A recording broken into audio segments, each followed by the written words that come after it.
নমস্কাৰ, কৃষ্ণ শংকৰ গুৰু। যোৱাকালি মাননীয় মুখ্যমন্ত্ৰীৰ এটা বিভিন্ন কেবিনেট ডিচিশ্যনৰ লগত এটা ডিচিশ্যন লৈছে। সেইটো হৈছে যে বৰপেটা নামত মেডিকেলখন নামাকৰণ কৰা হৈছে।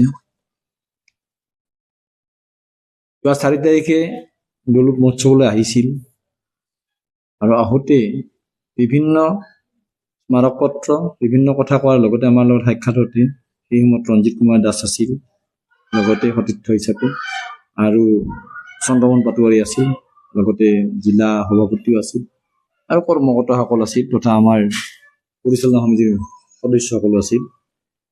তাতে কথা প্ৰসংগত ওলাল যে তেতিয়া সোধা হৈছিল যে চিকিৎসা মহাবিদ্যালয়বিলাক সাধাৰণতে ঠাই নামতে হৈছে, কেৱল বৰপেটাটোহে ব্যতিক্ৰম।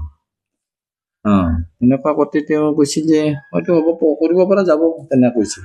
যিয়ে কালি কৰিলে তাৰ বাবে আমি ধন্যবাদ জনাইছোঁ, কাৰণ জাতি, দেশ, মাটিৰ এটা চেণ্টিমেণ্ট থাকে আৰু সেই চেণ্টিমেণ্টটো যে বৰপেটা মানুহে যদিও প্ৰকাশ্যে পোৱা নাছিল, জাতি, ধৰ্ম, বৰ্ণ নিৰ্বিশেষে মনে মনে সকলোৱে বিচাৰিছিল যে বৰপেটাৰ নামতে হওক। দুটা কথা, বৰপেটাৰ নাম ক'লে তাৰ এড্ৰেছটো বিচাৰিব নালাগে, আৰু অন্য যেনে লখিমপুৰ মেডিকেল কলেজ বা Dhubri medical college, Bongaigaon medical college, Tezpur medical college, Guwahati medical college, প্ৰথমখন অসম মেডিকেল কলেজ হৈছিল, তাৰ দ্বিতীয়খন GMC। গতিকে এনেধৰণে প্ৰত্যেকখন মেডিকেল কলেজ, অসমৰ প্ৰতিখন মেডিকেল কলেজে ঠাই নামত হৈছে, বা এইখন চৰকাৰৰ দিনত যিকেইখন মেডিকেল কলেজ, নতুন মেডিকেল কলেজ হৈছে, আমাৰখনত বাহিৰে বাকী চব ঠাই নামতে হৈছিল। গতিকে এই ক্ষেত্ৰত তেওঁলোকে কেবিনেট ডিচিশ্যন লৈ বৰপেটা নামটো ৰখাৰ কাৰণে আমি তেওঁক ধন্যবাদ জ্ঞাপন কৰিছোঁ। আৰু বিশেষভাৱে বৰপেটা জিলাবাসীৰ জাতি, ধৰ্ম, বৰ্ণ নিৰ্বিশেষে আমি ভাবোঁ যে সকলোৱে উৎসাহিত হৈছে বা উৎফুল্লিত হৈছে।